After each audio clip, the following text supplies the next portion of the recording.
Dopo l'ottima prestazione che però non è valsa a punti contro il Licata, il San Vito gioca nuovamente qui sul manto erboso del Comunale contro un San Giorgio Piana che invece è alla ricerca dei primi punti fuori dal suo impianto. Un saluto qui da Gabriele Rispetta ai piedi del Monte Cofano per San Vito Lo Capo contro San Giorgio Piana.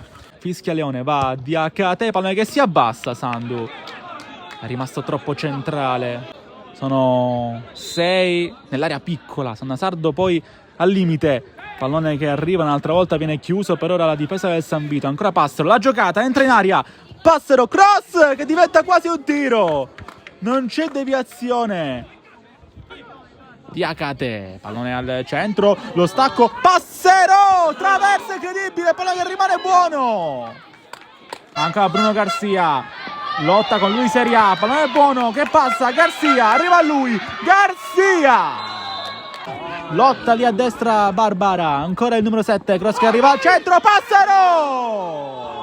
La seconda grande occasione, sempre di testa, sempre per Passero.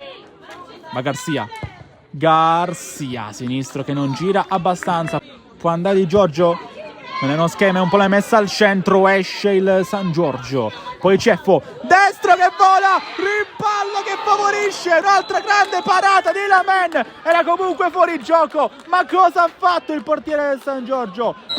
Termina 0-0 la gara del Comunale di San Vito Lo Capo, non ci sono gol, poche emozioni, un punto a testa tra San Vito e San Giorgio Piana.